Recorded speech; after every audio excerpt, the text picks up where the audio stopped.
Everyone welcome to my channel. आज हम लोग डिस्कस करने वाले हैं इनकम टैक्स। सबसे पहले हम इनकम टैक्स का कॉन्सेप्ट क्लियर करते हैं। एकदम इजी लैंग्वेज में हम समझेंगे इनकम टैक्स क्या होता है।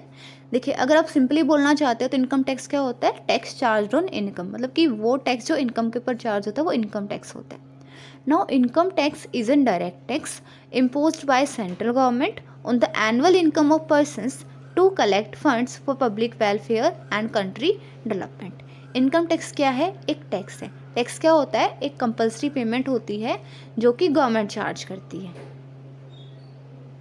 ओके, देन किस टाइप का टैक्स है? डायरेक्ट टैक्स है। देखिए, टैक्स जो होते हैं टू टाइप्स के होते हैं, direct tax and indirect tax.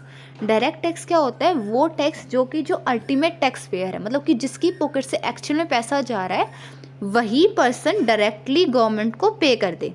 और इनडायरेक्ट टैक्स जब जो अल्टीमेट टैक्स पेयर है जिसकी पॉकेट से एक्चुअल में पैसा जा रहा है वो गवर्नमेंट को डायरेक्टली पे नहीं करता है, बट बीच में कोई और पार्टी जो है आके वो गवर्नमेंट को पे करती है। ठीक है, अब हम एग्जांपल के थ्रू समझते हैं। जैसे कि आप इनकम टैक्स की बात कर रहे हो। इनकम टैक्स जो है वो डायरेक्ट टैक्स है। क्यों? क्योंकि जो पर्सन जिसकी इनकम के ऊपर टैक्स लगना है वही person income tax return file करता है, जिसकी जो टैक्स है वो सीधा का सीधा गवर्नमेंट के पास जाता है। लेकिन जब आप गुड्स बाय करते हो, ठीक है, सामान खरीदते हो, तो जब आप वो सामान खरीदते हो तो उसके अंदर जो जीएसटी है वो इंक्लूड होता है उसके प्राइस के अंदर। मतलब कि आप जीएसटी पे कर रहे हो।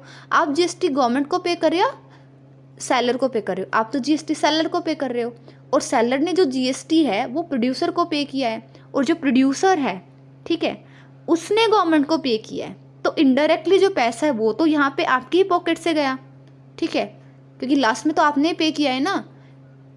तो इसे हम बोलते हैं indirect tax.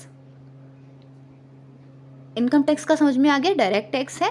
Then imposed by central government. कौन इम्पोज करती है? सेंट्रल गवर्नमेंट इम्पोज करती है। इनकम टैक्स को सेंट्रल गवर्नमेंट इम्पोज करती है। स्टेट गवर्नमेंट या लोकल गवर्नमेंट्स की ये अथॉरिटी नहीं है कि वो इनकम टैक्स को इम्पोज करें या कलेक्ट करें। इसी वजह से हम देखते हैं कि हमारा जो कंट्री है, जो इंडिया है, उसमें जो भी टैक्स रेट्स हैं वो all over the India same है। मतलब कि सबके लिए सेम है। ऐसा नहीं है कि हरियाणा में अलग टैक्स रेट्स है, पंजाब में अलग टैक्स रेट है, केरला में अलग टैक्स रेट है। तो सब जगह जो टैक्स रेट्स हैं वो सेम है। नाउ चार्ज ऑन, कौन चार्ज करता है? किस पे चार्ज होता है? Income earned in a financial year. उस इनकम पे जो एक फाइनेंशियल ईयर में अर्न हुई है, मतलब कि एनुअल इनकम, एक साल के पीरियड में जो इनकम अर्न हुई है उसके ऊपर इनकम टैक्स लगता है। अब जो फाइनेंशियल ईयर है वो क्या होता है? एक पीरियड होता है जो कि 1 अप्रैल से स्टार्ट होकर 31 मार्च को एंड होता है। मतलब कि इस पीरियड के अंदर जो इनकम अर्न हुई है उसके ऊपर टैक्स लगते हैं। अब किससे चार्ज होता है इनकम टैक्स? इनकम टैक्स जो है वो पर्सन से चार्ज होता है। यहाँ पे आपको पर्सन वर्ड पे बहुत ध्यान रखना है। देखिए, जनरली हम लाइफ में पर्सन को सिंपली मानते हैं कि जो ह्यूमन बींग होता है, मतलब जो नेचुरल पर्सन होता है, लाइक आप और मैं। लेकिन जब हम टैक्सेशन लॉज की बात करते हैं, जब हम लॉ की बात करते हैं, तो वहाँ पे पर्सन का जो मीनिंग है वो डिफरेंट होता है। इनकम टैक्स में भी पर्सन को डिफाइन किया गया है कि पर्सन होता कौन है। पर्सन जो है एक ब्रॉडर टर्म है जिसके अंदर हम इंक्लूड करते हैं individuals, company, firm, body of individuals, association of person, local authorities, artificial judicial persons etcetera. मतलब कि हम कह सकते हैं कि नेचुरल पर्सन भी और आर्टिफिशियल पर्सन भी, जिनको लॉ ने पर्सन मान लिया है, हम उन सभी को जो है यहाँ पे इंक्लूड करेंगे।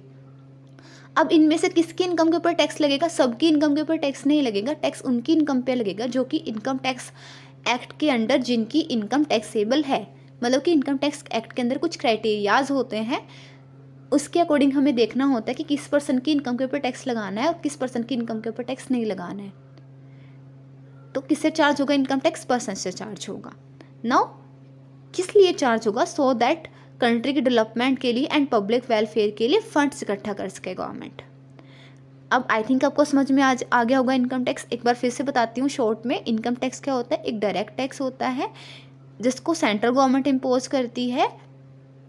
किस पे इम्पोज करती है? एक फाइनेंशियल ईयर में जो इनकम अर्न होती है उसके ऊपर इम्पोज करती है। और किससे चार्ज करती है? पर्सन से। और पर्सन्स में कौन कौन आता है? Individuals, association of person, company, firm, body of individuals, जिस किसी की भी इनकम टैक्सेबल है उन सभी से जो टैक्स है वो चार्ज होता है। ये कंपल्सरी पेमेंट होती है जो कि जिसके ऊपर चार्ज हुई है ठीक है, जिसके ऊपर इम्पोज हुई है उसको करनी ही करनी पड़ती है, अदरवाइज पेनल्टी लगती है। Now objectives of income tax. अब इनकम टैक्स के ऑब्जेक्टिव्स क्या हैं, रीज़न क्या है। सबसे पहला revenue generation.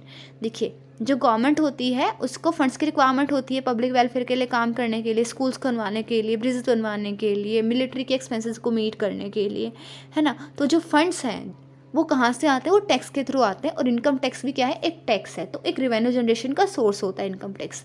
Then economic stability. Country के अंदर इकोनॉमिक स्टेबिलिटी लाने के लिए इनकम टैक्स है।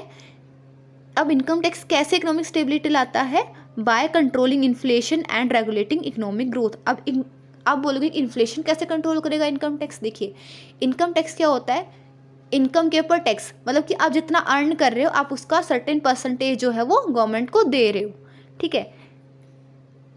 अब अगर इनकम टैक्स के जो रेट है वो इंक्रीज होती हैं, मतलब कि आपको अपनी इनकम का ज़्यादा हिस्सा गवर्नमेंट को देना पड़ेगा, आपके पास थोड़ा बचा। अब आपके पास थोड़े पैसे बचे तो आप थोड़ा ही स्पेंड करोगे। आप थोड़ा स्पेंड करोगे मतलब कि आप डिमांड कम करोगे प्रोडक्ट्स की। अब प्रोडक्ट्स की डिमांड कम हो जाएगी तो ऑब्वियसली जो प्राइस है वो कम हो जाएगा, तो इन्फ्लेशन जो है वो कंट्रोल में आ जाएगा और जो इकोनॉमिक ग्रोथ है कंट्री की वो रेगुलेट हो जाएगी। मतलब कि जो गवर्नमेंट है वो कंट्रोल कर सकती है कंट्री की इन्फ्लेशन को, डिफ्लेशन को, जो भी इकोनॉमिक कंडीशंस हैं उनको इनकम टैक्स की रेट्स को इंक्रीज या डिक्रीज करके।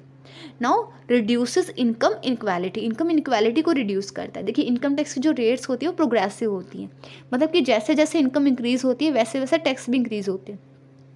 तो इस वजह से जो हायर इनकम ग्रुप्स हैं, ठीक है, जिन ज़्यादा अर्न कर रहे हैं उनको ज़्यादा टैक्स पे करना पड़ेगा और जो कम अर्न कर रहे हैं, कम कमा रहे हैं, उनको कम टैक्स पे करना पड़ेगा, जिससे कि जो इनकम इनक्वालिटी है वो रिड्यूस होगी। बिकॉज ज़्यादा इनकम अर्न करने वालों से ज़्यादा पैसा गया और कम इनकम अर्न करने वालों से कम पैसा गया। Encouragement of savings and investment. Savings and investments encourage होती हैं। देखिए, जो इनकम टैक्स डिपार्टमेंट है एंड जो हमारा फाइनेंस कमीशन है वो टाइम टू टाइम जो है डिफरेंट इंसेंटिव्स इंट्रोड्यूस करता रहता है कि यहाँ पे इन्वेस्ट करोगे तो आपको डिडक्शन मिलेगी, ठीक है, सो दैट जो पीपल हैं वो सेविंग्स के लिए और इन्वेस्टमेंट्स के लिए इंक्रीज हो, लाइक पब्लिक प्रोविडेंट फंड, ठीक है, जहाँ पे जो इनकम होती, जहाँ पे जो अगर आप इन्वेस्ट करते हो तो इनकम जो है वो टैक्सेबल नहीं होती है उसमें इन्वेस्ट करी हुई। तो इससे क्या होगा, पीपल इंक्रीज होंगे, लोग एनकरेज होंगे कि वो सेव करें पैसा और पब्लिक प्रोविडेंट फंड्स में इन्वेस्ट करें। तो ये एक encouragement of saving and investments है। Then social welfare. Social welfare कैसे, देखिए, इनकम टैक्स के थ्रू गवर्नमेंट को पैसा मिलता है और गवर्नमेंट जो पैसा है वो सोशल वेलफेयर के लिए खर्च करती है, जैसे कि स्कूल्स खुलवाना, कॉलेजेस खुलवाना, हॉस्पिटल्स खुलवाना, हेल्थ केयर में इन्वेस्ट करना और डिफेंस में। तो सोशल वेलफेयर के लिए भी इनकम टैक्स है। Now importance of income tax. Income tax की इंपॉर्टेंस क्या है, ऑब्जेक्टिव्स वाले पॉइंट भी आप लिख सकते हो बट ये थोड़े नए पॉइंट्स हैं। फंडिंग गवर्नमेंट ऑपरेशंस, कि जो गवर्नमेंट है उसको अपना काम करने के लिए क्या चाहिए, फंड्स चाहिए। तो जो इनकम टैक्स है वो एक सोर्स है गवर्नमेंट के काम को फंड करने के लिए, सो दैट वो अपने डिपार्टमेंट्स के एक्सपेंसेस को मीट कर सके और पब्लिक सर्विसेज पे खर्चा कर सके। इंफ्रास्ट्रक्चर डेवलपमेंट, गवर्नमेंट को इंफ्रास्ट्रक्चर डेवलपमेंट के लिए भी फंड्स चाहिए, जैसे कि रोड्स बनवाना, स्कूल्स बनवाना, हॉस्पिटल्स बनवाना, इन सब की कंस्ट्रक्शन के लिए, मेंटेनेंस के लिए फंड्स चाहिए। और जो फंड्स है वो कहाँ से आते हैं, टैक्स से आते हैं। और इनकम टैक्स भी क्या है, एक टैक्स है, तो ये भी एक सोर्स हो गया इनकम का गवर्नमेंट के लिए। सोशल इक्विटी, सोशल इक्विटी को प्रमोट करता है इनकम टैक्स, क्योंकि इससे क्या होता है, जो हायर इनकम ग्रुप्स है उनसे टैक्स चार्ज होता है, ठीक है। देखिए, इनकम टैक्स ऐसा नहीं कि सभी से चार्ज होता है, इनकम टैक्स में एग्जम्प्टेड लिमिट्स होती हैं, ठीक है, जो कि हर साल इंट्रोड्यूस होती हैं कि इस लेवल की इनकम तो कोई टैक्स नहीं, उसके बाद टैक्स लगता है। अब जो इनकम टैक्स की जो लिमिट्स हैं, इनकम टैक्स की जो लिमिट्स हैं, अगर कोई उनसे नीचे कमा रहा है, मतलब कि वो क्या है, अंडर प्रिविलेज ग्रुप है, और उससे ऊपर वाला क्या है, प्रिविलेज ग्रुप है, तो इनकम टैक्स किससे चार्ज होगा, प्रिविलेज ग्रुप से। मतलब कि इनसे ज़्यादा टैक्स चार्ज होगा, टैक्स चार्ज करके जो पैसा आएगा वो ज़्यादा किस पे स्पेंड होगा, अंडर प्रिविलेज ग्रुप्स में, ठीक है। जैसे जो फ्री राशन की सर्विसेज वगैरह होती हैं, जो ओल्ड एज पेंशन वगैरह मिलती है, वो किन को मिलती है, अंडर प्रिविलेज ग्रुप को मिलती है ना, ठीक है। तो इससे क्या होता है, सोशल इक्विटी जो वो इंक्रीज होती है, बिकॉज आपने क्या किया, गवर्नमेंट ने क्या किया, जो वेल्थ है उसको यहाँ से लेके यहाँ पे डिस्ट्रीब्यूट कर दिया। लीगल कंप्लायंस, अगर हम इनकम टैक्स को पे करते हैं, अगर इंडिविजुअल्स एंटिटीज़ इनकम टैक्स को पे करते हैं तो वो इंश्योर करते हैं फाइनेंशियल डिसिप्लिन, और वो लॉ के साथ भी कंप्लायंस बिठाते हैं, क्योंकि इनकम टैक्स क्या है, एक टैक्स है, एक कंपलसरी पेमेंट है। मतलब कि ऐसा नहीं है कि आपके पास ऑप्शन है कि आप पे करो चाहे ना करो, आपको पे करना ही पड़ता है। मतलब कि ये क्या हो गया, एक लॉ हो गया, ठीक है, एक रूल हो गया। तो अगर हम इनकम टैक्स पे करते हैं मतलब कि हम रूल्स को अवॉइड करें, लॉ को फॉलो कर रहे हैं। नाउ इकोनॉमिक डेवलपमेंट, कंट्री की इकोनॉमिक डेवलपमेंट के लिए भी हेल्प करता है, बिकॉज जो गवर्नमेंट है उसको फंड्स मिलता है जिससे कि वो डिफरेंट सेक्टर्स हैं, एजुकेशन है, हेल्थ केयर है, रिसर्च है, टेक्नोलॉजी है, इसमें इन्वेस्ट कर सकती है, जिससे कि कंट्री की डेवलपमेंट होती है economically. Public trust and accountability, public trust and accountability भी एक इम्पोर्टेंस है इनकम टैक्स की। देखिए, अगर जो टैक्स कलेक्शन है वो फेयर होगा, ठीक है, अच्छे से होगा, तो जो लोग हैं उनका ट्रस्ट इंक्रीज होगा गवर्नमेंट में। एंड ऑल्सो अगर हम लोग अच्छे से टैक्स पे करेंगे, इनकम टैक्स पे करेंगे, तो गवर्नमेंट के पास अच्छा रिवेन्यू आएगा, सही से रिवेन्यू आएगा, जिससे कि जो पैसा है वो हमारे ऊपर ही स्पेंड होगा, जिससे कि लोगों का ट्रस्ट गवर्नमेंट में इंक्रीज होगा कि जो गवर्नमेंट है वो हमारे लिए अच्छा काम कर रही है। So thank you all. Thank you for watching the video.